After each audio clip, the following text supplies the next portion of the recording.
Welcome to Enroute, the podcast of the First Responder Behavioral Health Institute. The First Responder Behavioral Health Institute is bringing together some of the most inspiring and dedicated change agents in the global public safety, psychotherapy, and educational communities.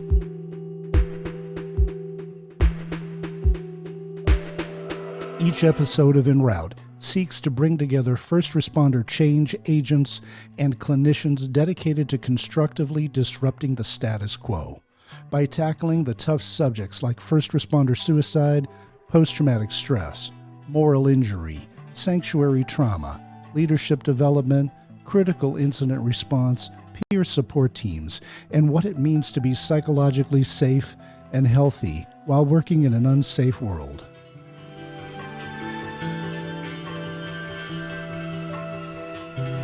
All units, please stand by. The Enroute podcast is about to begin. You can resume normal traffic on this channel after this transmission. I'm Joseph Brigandi.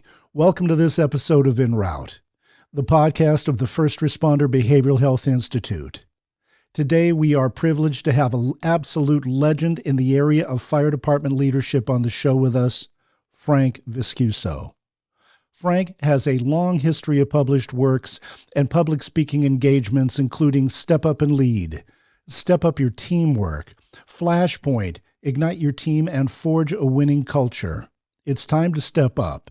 Common Valor, The True Stories of America's Bravest, Fireground Operation Guides, Practice Scenarios, The Mentor, and mine and Mrs. Brigandi's personal favorites, Sprinkles, The Fire Dog 1 and 2.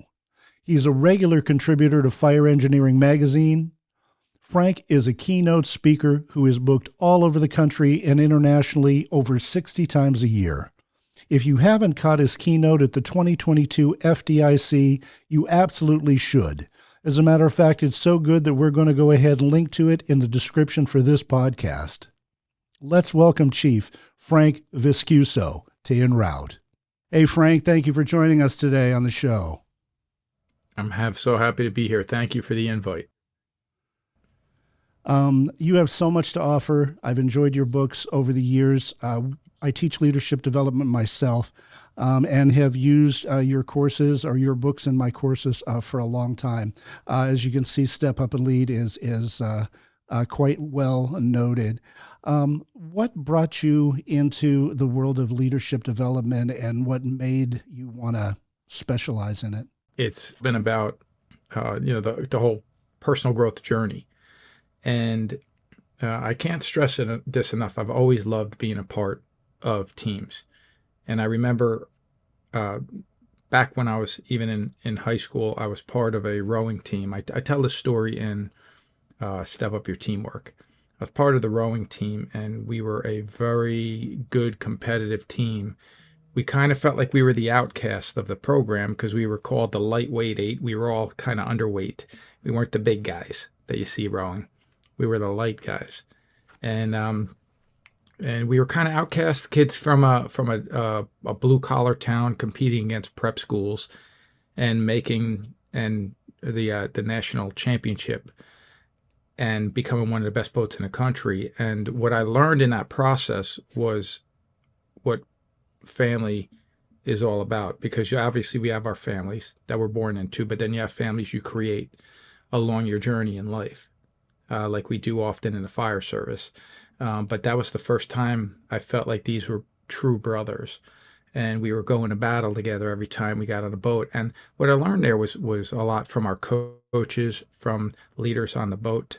I learned a lot about leadership, team development, and just that whole journey of growth. And from that point forward, Joe, I always wanted to be part of a winning team. So I've always chased that drive to be part of a team or a program that is challenging themselves to want to be better. And it just never stopped, and that's where it all kind of came from. And it carried on into the fire service and past the fire service and beyond for me. Well, that's one thing that I noted when reading your books is they're not just relevant to the fire service. I've done organizational development inside the fire service as a training officer, and I've also stepped out into corporations and delivered important messages. And your books are very relevant in the corporate world as well. You have distilled some of the best in leadership and made it accessible. I'm curious as well, how many generations of firefighters do you come from? I've heard in some of your talks there's other family in the business. Yeah, it was my father. My father was a Okay. firefighter. My brother was a firefighter. And it was an interesting thing.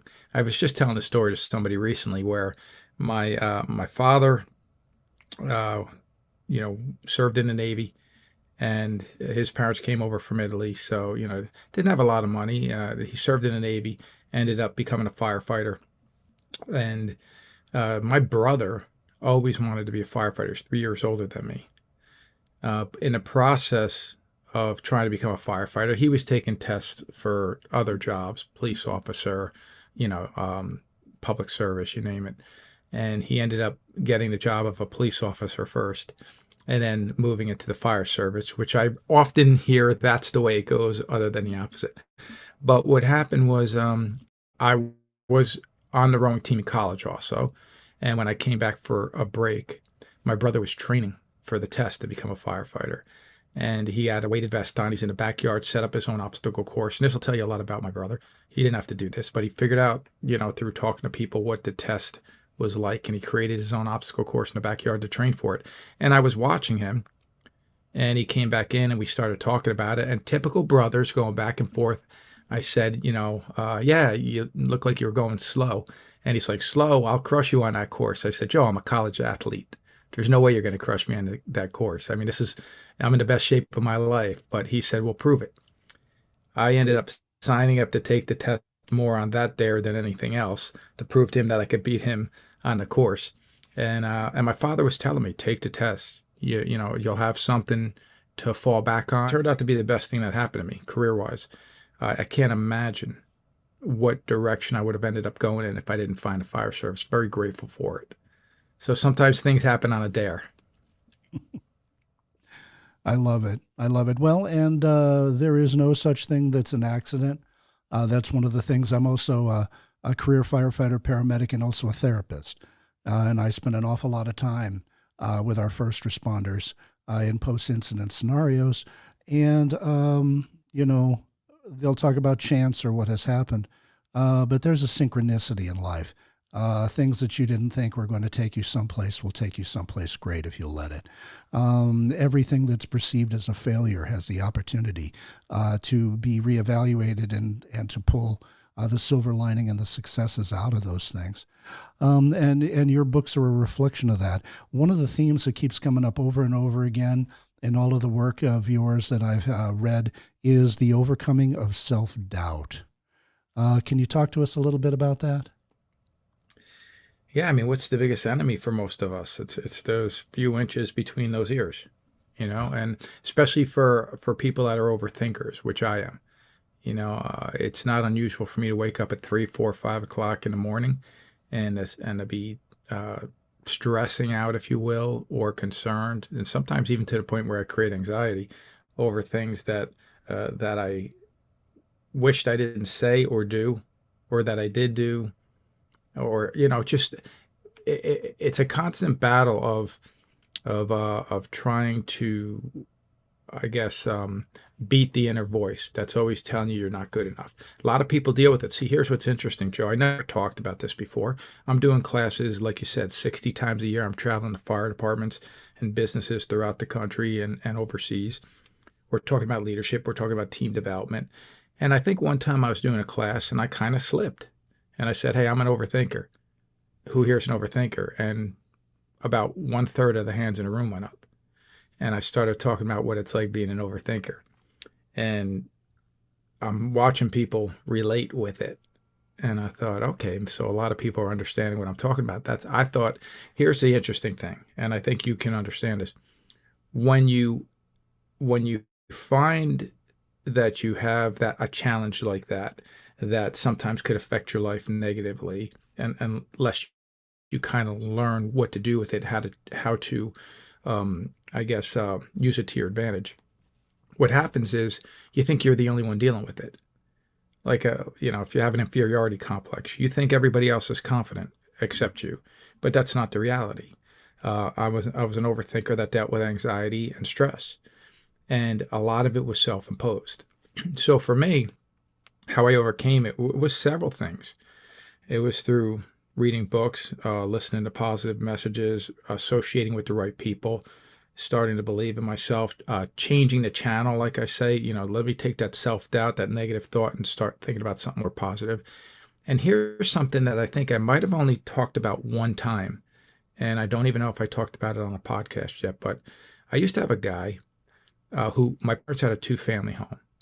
And we had a guy a couple and a family actually that lived on the second floor above us, very successful. He turned out to be one of the highest authorities in the Port Authority in the New York, New Jersey area later on in his life. At the time he lived there, I don't even know if he worked for Port Authority. But when he moved out of our house, he left a box in the basement. And right where the clothes washer and the dryer were, he left a box there. And it must have been there for months and months and months. And one day I just come across, I'm cleaning things out. I come across this box. I open it up and it's a bunch of tapes, cassette tapes. They're not labeled or anything. They're just blank tapes. I don't know. I didn't even know they were his at the time. I just know there's a box of tapes, and I popped it in my cassette player and I listened to it, and they were motivational tapes. And as I'm listening to it, I remember one guy actually just talking about changing the way you think about yourself and creating your own reality. And you just talked about this thing, how there's really no accidents. Things happen that lead you to a different direction. And I'm learning all this stuff through these tapes. And there must have been 20 or more tapes in there. And I found myself, because I was enjoying them so much, I'd go to sleep listening to them. And so it became part of my subconscious. I started saying different things to myself. Instead of saying you're not good enough, why is this happening to me in a negative way? I started saying things like, hey, I'm glad this is happening to me, because this is going to lead me to an opportunity change. You don't grow in your comfort zone and things like that. But instead of looking at negative moments, like I remember the guy saying this, instead of saying it's partly cloudy, why not say it's mostly sunny? And that one right there was the way I started looking at life a little bit differently. So that was, I guess, part of my own personal growth journey, how it all kind of started. And I never stopped educating myself. But there are times, Joe, you know this, there's times when you associate with the right people. There's times when you associate with the wrong people. And I don't want to ever say I associated with the wrong people. I mean, I've associated with great people my whole life, but there were definitely times when I was in a circle that was not the right circle to help me grow into the person I wanted to become. And I had to recognize that and say, I have no problem with any of them. Many of the people I'm even thinking of in my mind right now are very successful in their own right, just in different areas that I wanted to be successful in. So I had to kind of carefully choose what I wanted to do. And I came up with this concept, or heard it somewhere and just adopted it as my own philosophy, of specific intent. Specific intent meaning this: what I'm currently doing right now, or what I'm about to do, is it going to help me accomplish my goal? It's not that you always have to be chasing something constantly. What I find is I'm most happy when I'm chasing something, and I get unhappy when I have no goals. So I make a list of goals even every day. It's a daily thing. I have 5 goals of things I need to accomplish today. None of it's sexy, just things that I have to accomplish today. One of them is I have to fix my yard door. I just walked around the back just earlier today and saw that it's busted off the hinge. I have to go fix that. But other ones are business goals of things that I have to do for some speaking engagements that are coming up. I accomplish my goals every day, and I feel like I'm accomplishing something, and it keeps me focused. And I hope other people that are listening to this start implementing that into their own personal journey. Is what is it you're trying to accomplish? Set goals and implement specific intent. Is what I'm going to do right now going to help me accomplish my goal? If the answer is yes, take those actions. If the answer is no, don't take those actions. And think about how that can apply in your life in other areas. Think about a firefighter on a Fireground. What are their goals? Life safety, incident stabilization, and property conservation.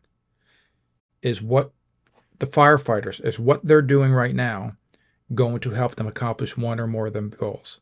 If the answer is yes, take those actions. If the answer is no, don't take those actions. So you can use it for specific scenarios as well as just your personal goals in life. Absolutely. Another goal that you've, I don't know if it's 8 or 11 times over, you're a published author. Many people set out the goal and dream of doing that, and there's a manuscript or an outline sitting on a shelf that they'd never finished or they never pursued. Tell me a little bit about the journey of becoming an author. I'm sure were you turned down the first time or published immediately? So here's a very, I can't remember if it was it was the Mentor, and but it was Common Valor was number one. The Mentor was my second. But well before that, before it was published, I wrote Sprinkles the Fire Dog. I was home one day. I was dealing with an illness, and not feeling that great. Turned on my computer, and I just started typing this story. I don't know where it came from, but this is one of the things that I will say. Everybody has strengths. Everybody has maybe weaknesses that they need to work on. One of the things about me is I have this, let it out, and then I just started writing this story, and it felt good to write this story. And the story was about this little dog in a big city that was undersized, wanted to be a fire dog, but because he was undersized, didn't believe in himself, and the corner mutts were telling him he's not good enough. He had to find it within himself to find a way to accomplish his goal. And I wrote this story. And, looking back, I think I was writing my own journey, just telling it in the story of a little dog. But down the line, I just kept writing. I found it pretty therapeutic. What would happen was, as I'm writing, I'm releasing a lot of that stress that we get with our daily life, whatever it may be. Maybe I kind of felt like I was escaping from issues and problems. And there's several things in life that we can do when I'm coaching my boys' baseball teams. The problems of the world fade away, and I'm in that moment enjoying it. When I'm fishing with my friends, same exact thing. When I am writing, it takes me away from any issues. I'm not thinking about bills that need to be paid or things that have to happen. I'm just thinking about this story that I'm creating, and it's very therapeutic in that way. I wrote my first book, so when I started to tell this story in Common Valor, it was True Stories from New Jersey Firefighters. When I started to tell the first story, I bought a tape recorder, interviewed a firefighter, and I said, "Tell me what happened on this day that he made a rescue." He's telling me what happened. I sit down to write this story, and this was the funny part about it all. And this is the way I'm going to tell you how it happened. This is exactly how it happened. I don't know how to tell the story. How do I tell this story? I could see it happening. I could hear it in a voice because I record it and I'm listening. But how do I tell this story? And I quit. I'm like, this is stupid. Why did I ever think I could write a book? Here's the reality. I never read enough books to be smart enough to write a book. I don't know the difference between an adjective and an adverb. I'm going to be an author. What was I thinking? And there it is, the negative voice creeping in again. The negative voice telling me, "Frank, you're too dumb to do this," because that's exactly what the voice was telling me. So I quit. But then the next day I woke up and I said, no, I'm not going to quit. Not anymore. I'm going to figure out a way to make this happen. I already told one of my friends I'm going to do it, so I made myself accountable, and I learned the power of making yourself accountable by telling people you're going to do things, the right people. I went to Barnes & Noble, bought a book on how to write a book. And the first book I actually remember reading cover to cover was I have it in the other room, actually, how to write a book while I was writing my first book. And after 6 months of interviewing firefighters and reading a book on how to write a book, I had a published book. Or I had a manuscript, but now I had to figure out how to get it published. Joe, one of the things that I learned about myself was this. If I tried to figure out how I'm going to get it published before I wrote it, I would have never written it. And that goes back to your point. A lot of people want to write a manuscript. Why don't they? They want to write a book. Why don't they? Self-doubt, maybe? Thinking the journey is going to be so much harder and longer and farther than it is. I had written a book. It's complete. It's done. The manuscript's done. Found a book on how to get your manuscript published. I read that book.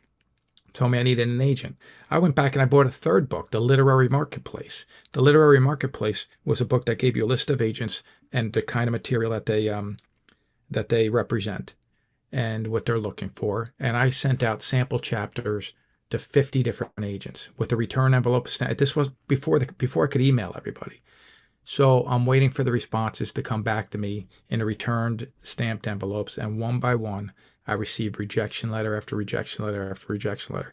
Had I not spent time working on me, that would have just buried me and said, "You're right, you are too dumb." And here's the power of a positive word. 1 out of 50, and I have them in the other room as well, all these letters. 1 out of 50 wrote this: "We think it's very well written, and we love the subject matter. But it's not about New York, and people want to read about New York firefighters because this was just post 9/11. And I understood that, where he was going with that. But I thought, wait, he thinks it's well written? Well, that's all I need for me to go further. I ended up reaching out and trying to just represent myself. I got a hold of a couple publishing companies. Ironically enough, the first one I called was Fire Engineering Books and Videos, which was Penwell back in the day, and they turned me down. Interesting. Now I have probably 6 books published through them, and I serve on the board at Penwell. So things change. But Fire Engineering Books and Videos is the publisher of the majority of my books. But before that, they turned me down. Now I have 10 published books. Many of them have been bestsellers in the fire service category on Amazon. They've done pretty well. And I can tell you this, writing a book and publishing a book is not a difficult thing for me. I'm working on one right now. Funny thing is, I don't even question whether or not it'll be published. It's just a question of who's going to publish it, when they're going to publish it. If it's not a fire service book, it would be outside my current publisher. But it comes down to more of what do I want to write about? What am I passionate about? And at some point, you're going to find yourself 30 steps into this journey of 55 steps. You're going to look back and say, I'm closer now to my goal than I am to where I started. And that's how I feel my journey has been as an author, and quite honestly, as a speaker too. I feel that, and you reflect that a lot in the Facebook group you have for Step Up and Lead. I have been following that for a while now, and through the journey of trying to get the First Responder Behavioral Health Institute launched, its courses, I've met with a lot of resistance, a lot of rejection. There have been a couple of times I've come close to walking away from the project. And then your Facebook message comes out. And it seems to be exactly what I need at exactly the right moment to tell me to take that deep breath and keep climbing the staircase. So how is it that you manage to get so many inspirational messages rolling when I need them? So I can't even tell you what, I mean, first of all, you're talking about Step Up and Lead, the Facebook page, Step Up and Lead. It has now 132,000 members. It's growing pretty rapidly. That page reaches about 14 to 15 million people every 28 days. And it's crazy, the messages I get all the time from people saying me. And someone said recently just what you said. Your messages seem to be the right message at the right time for me. And I said, well, they're the right messages at the right time for me also. I'm writing things that I'm dealing with at that moment. So if I'm talking about not letting people change your course, I'm probably at my life right now dealing with people that are trying to distract me or getting my way. I heard a long time ago, and I'll say it the way that I say it in my classes. Anything you want in life, you have to establish that, number one. So you have a dream, you have a goal. Number two, you are going to encounter resistance. You have to figure out a way to adapt, to overcome, to deal with adversity, because you're going to have it. And then if you find a way to overcome that, you're going to reach the victory or the prize. So it's the dream, the struggle, the victory, or the dream, the struggle, the prize. But the struggle is part of the journey, and that's what trips up most people.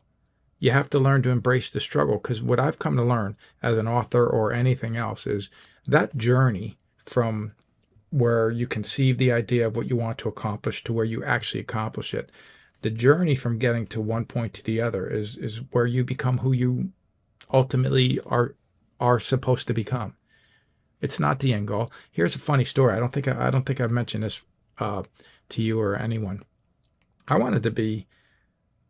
thought it would be so cool to be an Amazon best-selling author, because you would see somebody with that title by their name, Amazon best-selling author. How cool would that be?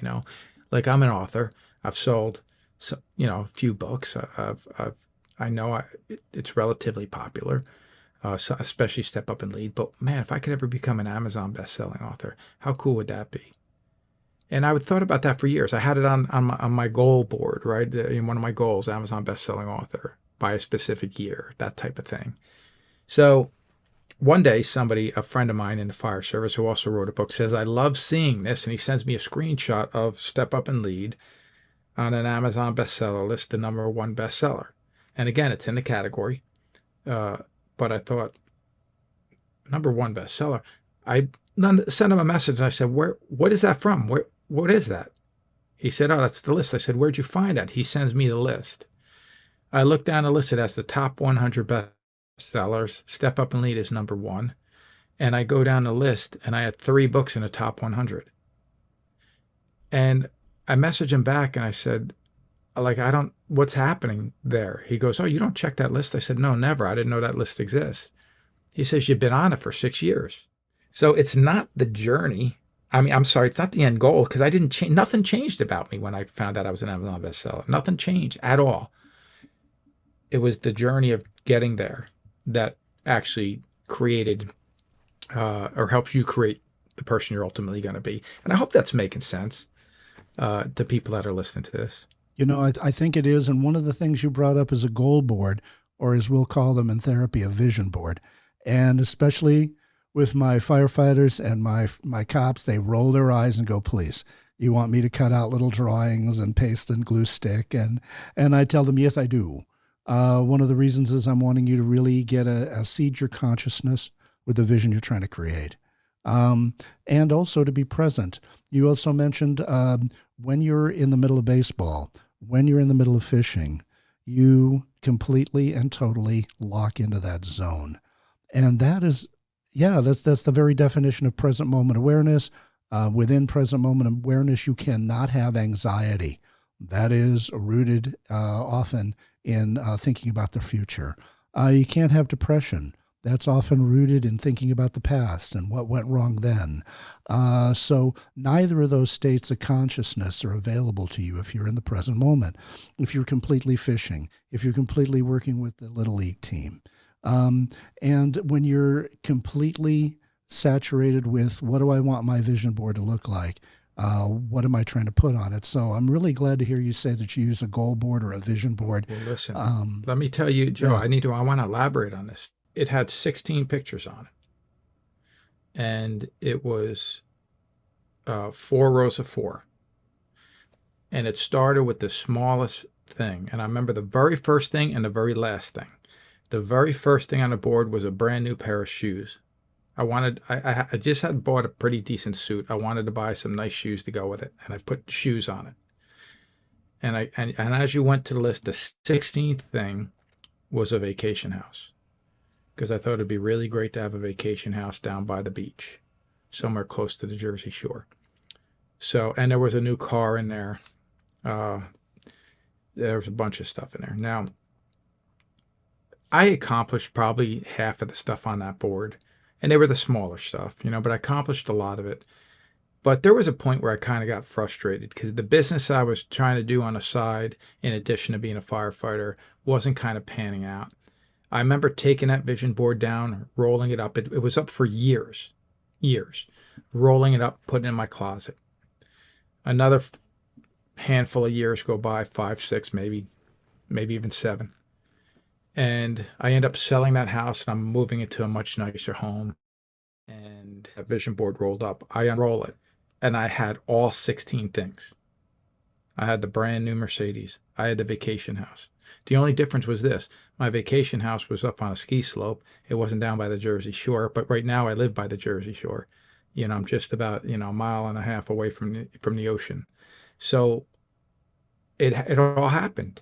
It all happened, and I think part of that was me just creating this vision of this is what I want. I think if there's anything I did wrong when I look back at the time of creating that vision board, if there's anything I did wrong, I should have thought even bigger than I did.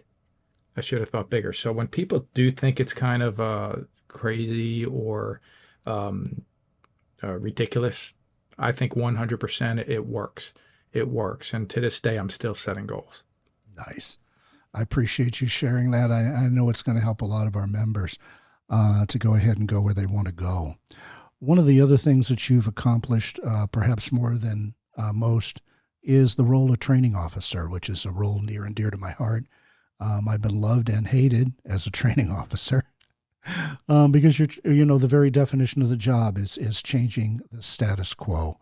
How do we overcome and change a culture within the organization? One of the books I use so much when it comes to cultural change isn't Step Up and Lead. That's the backup book. Sprinkles is the number one, man, because I start to break down the categories. But how do we step in and change a culture within an agency? What's behind that? Yeah, well, I mean, first thing is I just posted this just the other day that change isn't a hard thing. Making the decision to change is the hard thing. What happens is we struggle with this. Oh, if I try to do this? You think about the resistance. You think about the conversations you're going to have with people. You got to think about the obstacles you're going to overcome. And oh no, if we change this, we have to change that, and that. And sometimes you say, maybe I'll do it tomorrow. Let's wait on it. Let's have a meeting about it. And nothing ever happens, and everybody just continues to get frustrated. And at some point, somebody has to step up and say, no, it's time. It's time. It's time that we move in a direction that we want to move in. And you don't have to be the highest ranking person in your organization. You don't even have to be an officer if you're in the fire service to make positive change. Change starts with us sitting down and saying, hey, what's acceptable and what's not? And you don't have to change your whole organization at once.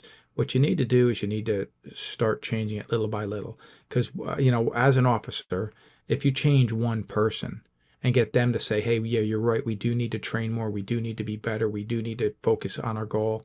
And it starts with us having conversations, and it starts with us focusing on what we ultimately want to become. Fire service is a very strange thing because everybody that's there cares. They wouldn't be in that profession if they didn't care. But at the same time, I was given this advice when I had told my best friend's father that I was going to become a firefighter. He was a police officer in the same town. And this is what he told me. Be careful, because that job, and he was meaning his job as well, but that job has a tendency to turn ambitious people into lazy ones. But I'd come to realize what he's talking about. There's a lot of downtime. What are you doing with that downtime? Some people fall into what I've heard referred to as a coma of complacency, where they're just saying, you know what, we don't need to train, we're good enough, which is the worst thing you could tell yourself as a firefighter. Or, just getting recliner time instead of time on the training ground. And I'm a realist. I'm going to tell you right now, you need to be rested. You need to be ready for the event, but you need to go out and train for the events every day. We have to have these conversations with each other and say, we're here. If we're going to be here, let's be great at it. And what I find is this: there are pockets of very motivated firefighters and police officers everywhere. And they have to be as vocal as the ones that are not motivated, more vocal, because they have to, and through podcasting, through books, through seminars, that's all great. But who's listening to the podcast, the books, and the seminars? The motivated ones. They have to be vocal with the people they work for and work with. And somebody asked me, well, how do you motivate people? You know what? I remember having a specific conversation with someone that was married with 2 kids, and they were very unmotivated. And listen, we had a very real conversation, so you need to understand this. This isn't how I would just start normal conversations, but this is someone I've known for many, many years. But you had a fire in your home and your wife and your kids were trapped. Who would you want showing up? Because I would want the very best. And when we have conversations like that, that's how you can start making change in your organization. and take an organization that's sitting back and complacent and sit and say, look, we're rolling the dice here if we think something bad can't happen in our district or our community. Yeah, I remember if you remember the Boston Marathon bombings, and then where that big chase and shootout happened in the town just outside of Boston. And if you ever watched that movie Patriots Day and you saw, the reenactment of it, I mean, it's crazy what happened with that car chase between the bombers and the police, and the bombs that were being thrown, and the manhunt that happened afterwards. And I remember speaking to the chief of police from my town saying, our town is just like that town where that happened. We're sandwiched between Jersey City and Newark, New Jersey, and we're just across the river from Manhattan. That can happen in our town at any given moment. So our police officers need to be prepared for that. And hopefully, if you have enough conversations like that, people buy into it and say, you're right. And you don't need everybody to, because, in this world, you're going to get your people that are going to be on the sidelines complaining. When we lost yesterday in the championship, I remember I talked to the kids and I said, here's what happens when you lose. You're all mad. You're frustrated. You're sad. A couple of them had tears in their eyes. I said, some of you will start blaming each other. And on the way home, maybe you're going to hear some of your parents blame me. And I'll be the first one to tell you all right now, there's a couple things I did today that I wish I did differently that maybe could have changed our outcome. But the reality is you played hard and we lost. So tomorrow we're going to have a practice and we're going to work on it. But I want you to understand this about life. In life, you fail more than you succeed. It's about getting up and continuing to move forward, because you don't have to succeed a lot. You just have to reach those goals that you set in your life and know that it's not just going to be handed to you. Nobody's coming here saying, we're going to just give you a championship ring. No, you got to go earn it. You have to go earn it. And that has to carry on outside of just basic sports. That has to carry on into our life. And as adults, we need to teach these lessons to our kids and let them know, and my kids know this. Nobody's giving them anything. You have to work for it. You have to earn it. And it's attainable. Oh, and one of the things that you had discussed is the normalization of deviance, really, when people buy into that and just go ahead and accept it's the way we've always done it. Your illustrator, Paul Coombs, one of the images of his that touched me the most, and I'm going to try to find it and drag it into this podcast, is a dragon breathing on a firefighter who's half in his turnout gear, and basically he's asking him, this is how you come to face me today. I'm like, whew. Yeah. Sends chills. First of all, I don't think I've had a conversation. I certainly have not taught a class in the last 10 years without talking about Paul Coombs. Long before he was, as you phrase it, my illustrator. Paul's his own illustrator. I had written Sprinkles, and Paul just brought this to life because they speak to people. He's got this tremendous ability to take a few words and an illustration and tell a story. But like you said, that's how you're coming to fight. And one of my favorite is there's a firefighter standing on what looks like just a bullseye, a bunch of circles, red and white with a bullseye, standing on a bullseye. And if I remember the words exactly, it's, I will have the courage to stand up for what is right, just, and honorable, even if it makes me a target for your criticism. And that one speaks to me because I remember it's when you stand up for something, like you said, we're complacent. We need to be better.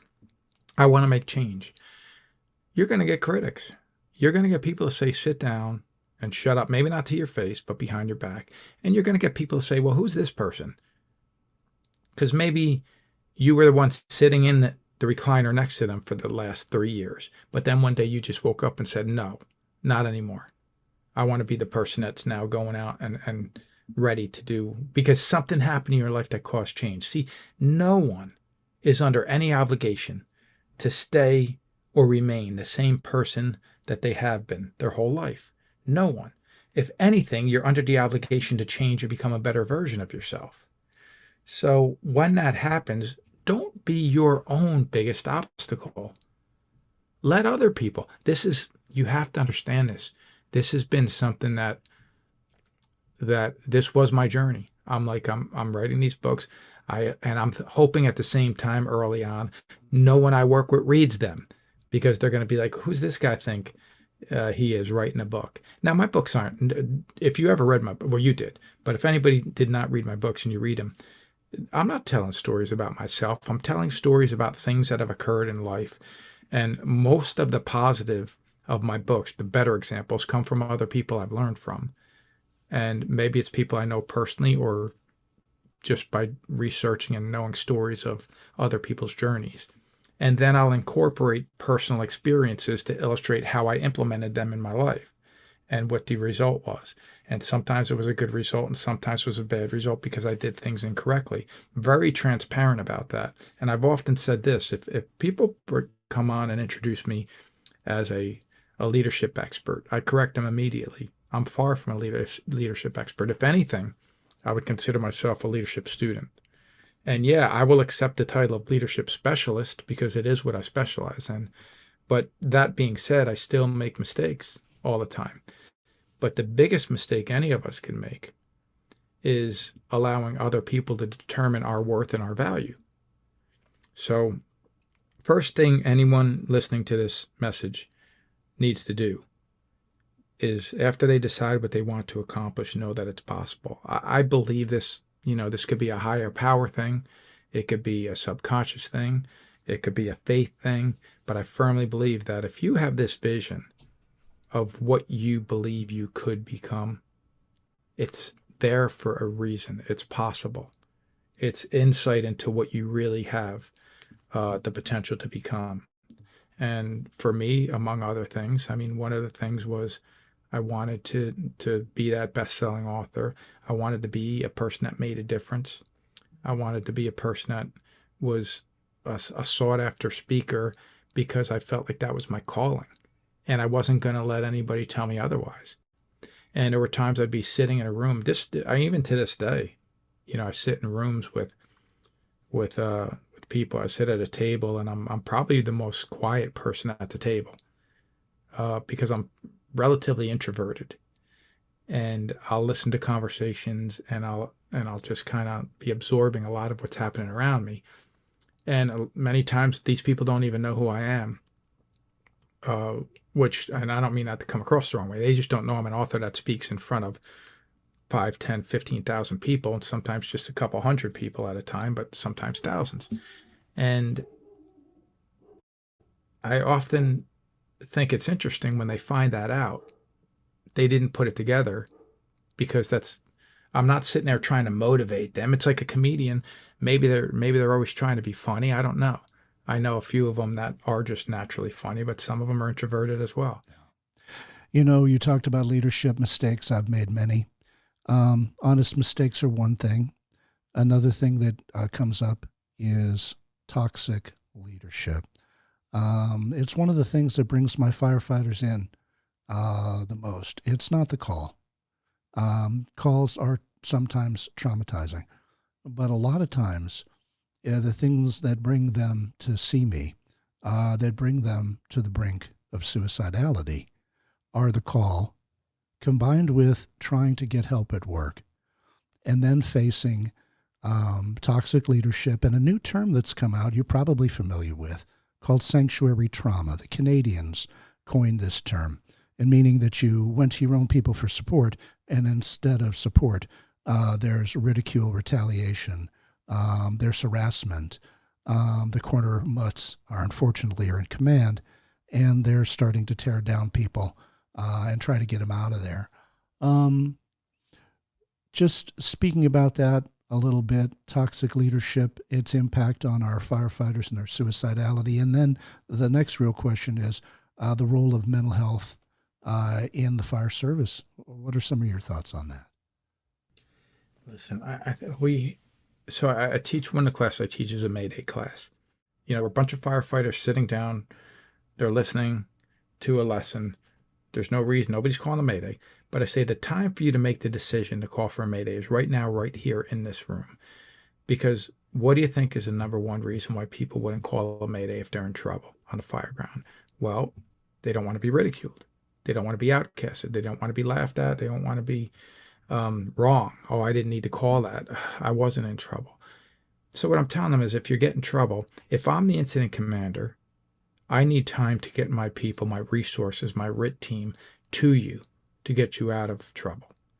The longer you wait to call, the worse it is. So make the decision right now that if you're in trouble, you're going to call.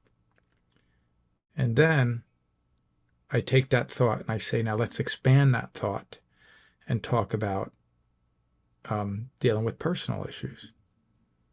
And sometimes I share some stories of some firefighters that I know, and I just talk about the time to call for help is right here, right now in this room.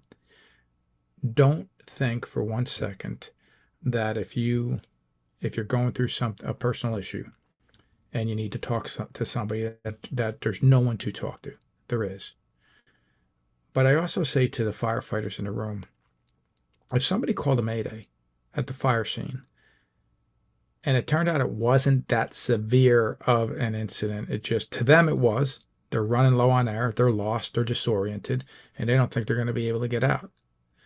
And then they ended up getting out before you got to them. Oh my gosh, they called a mayday, and look at that, they were 6 steps away. Well, you know how many firefighters have lost their lives 6 steps away from safety?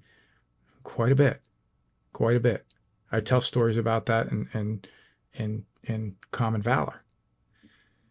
Matter of fact, I remember talking on my podcast, I had John Wright from Texas on there, and he talked about the story, the Texas Mayday, pretty well-known story, where he couldn't get out, was running out of air, couldn't get out of a window. All he had to do was take his tank off and jump out of that window, but his brain wasn't operating. He tells a story of how he just became overwhelmed at the moment.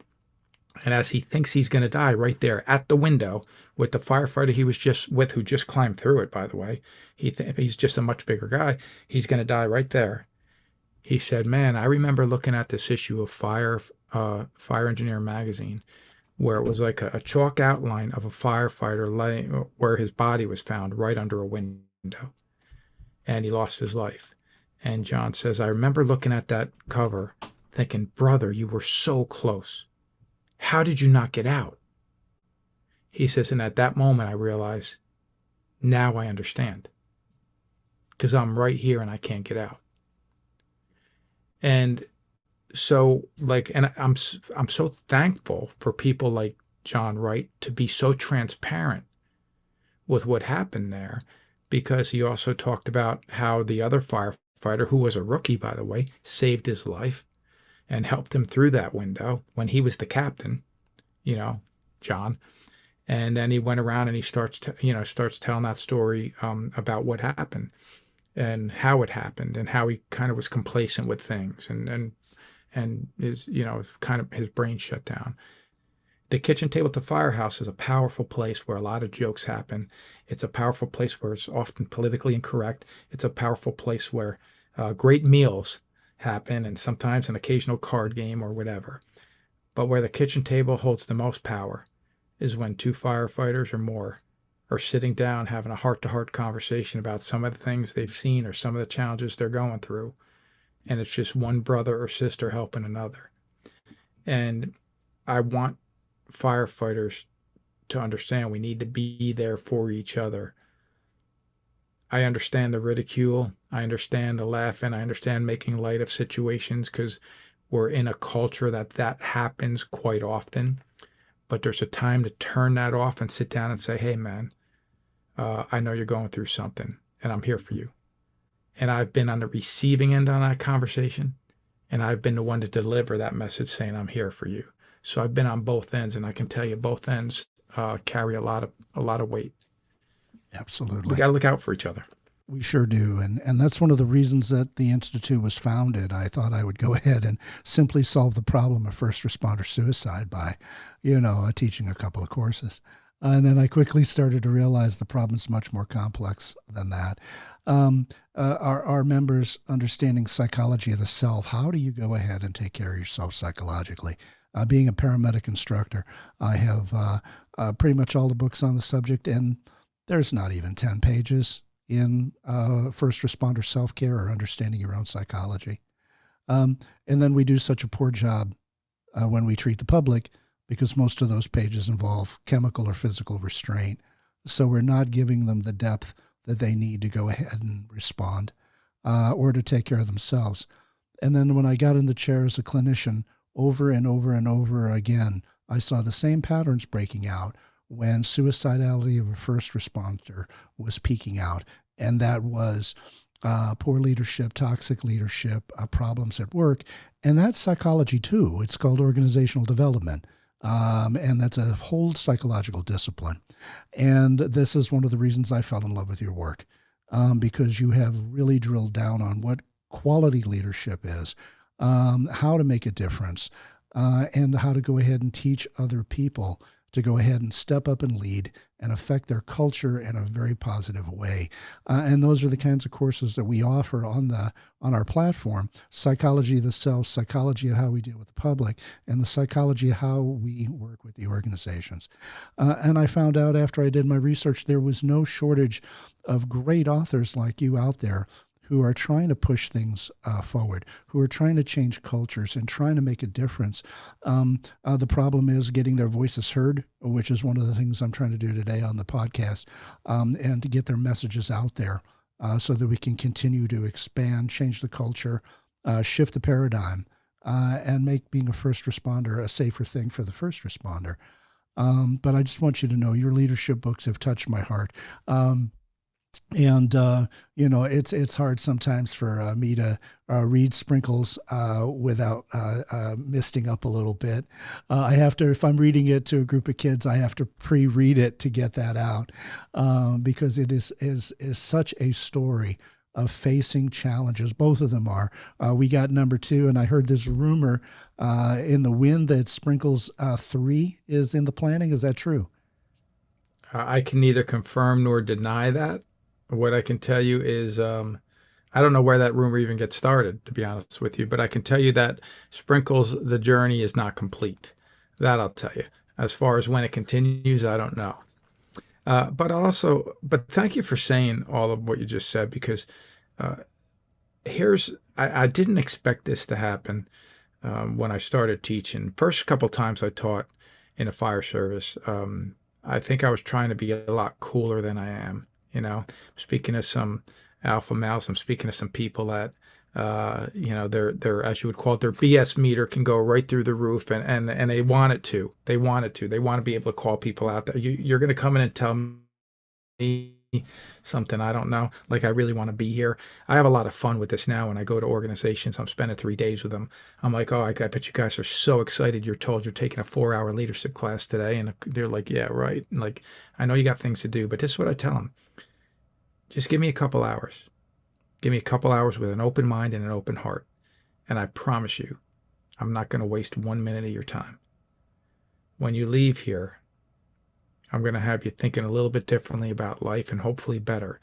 And I ask how many parents in the room, and a bunch of hands go up, and I say, I'm going to help you be a better parent today, and I'm not going to tell you I have it all figured out. But I can tell you this. I'm going to tell you this. And this is me talking to you now, Joe, that this isn't what I say to them, and then I'm going to go back to that thought. I had 2 kids guest play with my team in my last 2 tournaments.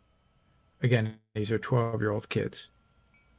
And just in the last 2 tournaments, this is what I heard from their parents. The first parent said this: "Thank you for giving me my son back." And I said, what do you mean? I haven't seen my son smile or have a good time or feel valued like this in a long time. And the second one said, my son wants to play on this team, and it's the happiest I've seen him in years of playing this sport. And these 2 kids are anybody would be lucky to have them from a talent standpoint. I want them more than just from a talent standpoint. I want to build their character. I want to build value in them. I want them to know their own potential. I want them to know that win or lose doesn't matter. I couldn't care less about it. It's more about what you can become. And so when I'm teaching my classes, now you have to understand, I like trying to shape these young minds, 30, 40, sometimes 50-year-old firefighters. It's not a young mind that wants to be shaped at that point. It's someone who's kind of set in their ways. But the amount of firefighters that have come up to me after a class of all ranks, oftentimes with some fluid in their eyes, as they would say, their eyeballs are sweating. The things I hear from them, powerful messages. I got a message not too long ago, and I don't want to say what department. I don't think he would even mind if I said what department, but I went out to California and I spent 6 days out there teaching 2 classes a day. And they wanted the same class, repeat classes. And I can tell you, one particular individual sat in multiple classes, and we had lunch a couple of times. And I told him, if you take this class 12 times, it's 12 different classes. The slides will be the exact same slides, but it's going to be 12 different classes. Because 2 things are going to happen. One is I tell different stories every time because I go in different directions. But 2 is you're going to hear a different message even if I tell the same story, because that day you're a little bit different than the day before and whatever's on your mind. So we had great conversations. I can honestly say I consider him a great friend today. Delaney said, together, not quitting, but retiring altogether. He said, but you breathed new life into me in my career. I feel like I'm just getting started. I've never been more excited about what I can accomplish and the potential. And I said, that's what it's about.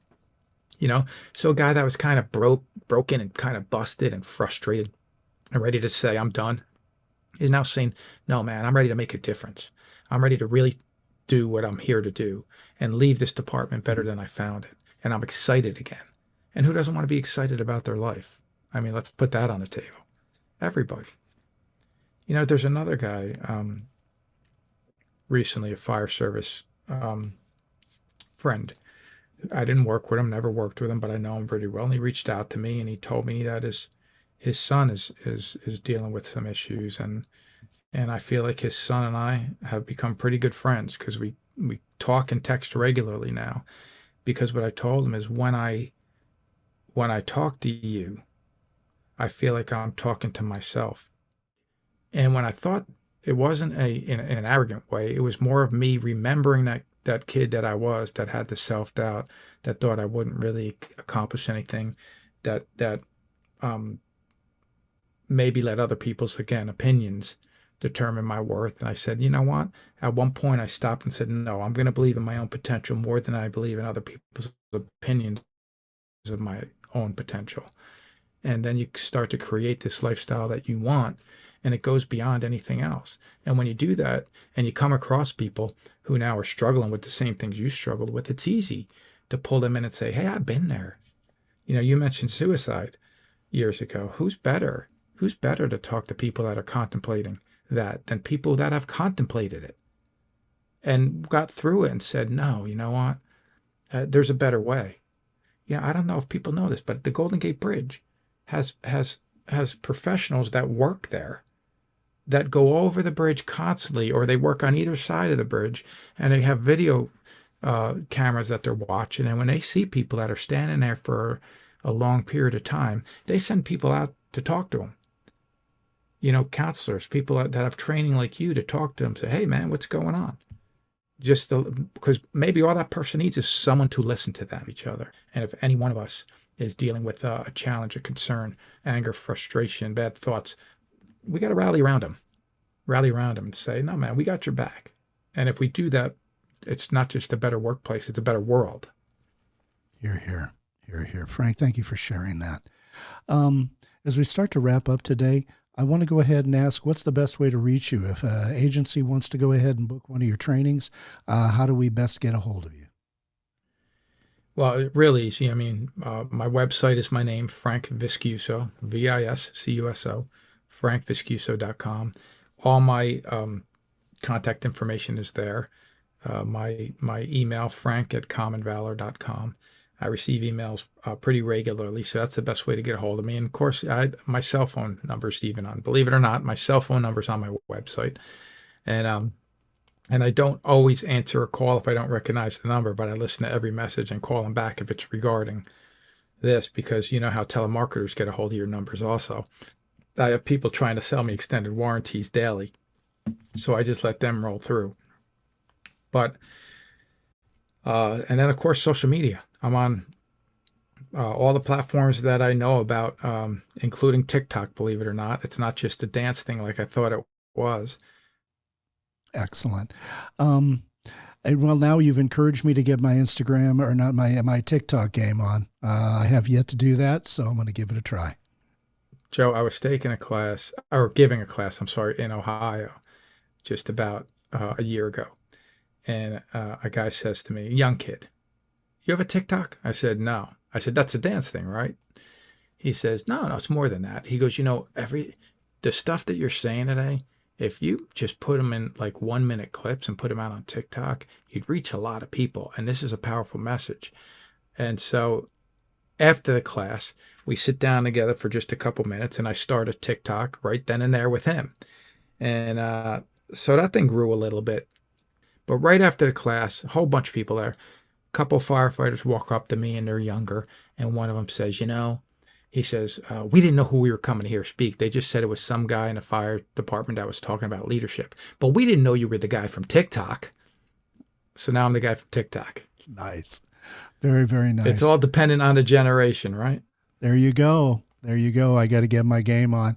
Frank, I cannot thank you enough for joining us today and giving us the benefit of your time, your wisdom, and your experiences. Any final thoughts as we start to wrap up and say goodbye to everybody? No, I just appreciate the conversation and the invite, and I love what you're doing. Keep doing it there. You're spreading a positive message. You're getting good information out there to people. You can help a lot of people in the process, and know that the message will hit the right people at the right time. That's the one thing I found out through social media and the stuff that I do is, it's amazing how many people you reach that you will never even know about. But, as you get out there, every now and then somebody's going to come across. I was coaching a game not too long ago, and a guy came up to me who we were coaching against. His son played on the other team. And he came up to me and he said, "I read your books." And I said, "Which ones?" And he mentioned Flashpoint and Step Up and Lead. And I said, "Well, I appreciate that," because he had really good things to say about it. And he had a young daughter there as well that she looked like she was probably about 5 or 6 years old. So before we left the field, I ran up to my car, got a copy of Sprinkles, and brought it and gave it to him to give to his daughter, which was a lot of fun. And but I just thought, well, that was cool to have that moment with somebody that and he wasn't even in the fire service, by the way. He just somehow got a hold of the books and they resonated with them, like you said, the message. And that's what you're going to be doing with everything that you're putting on. Thank you for joining us. I'm going to go ahead and make sure we put all of your links in this particular episode down at the bottom so they can find you.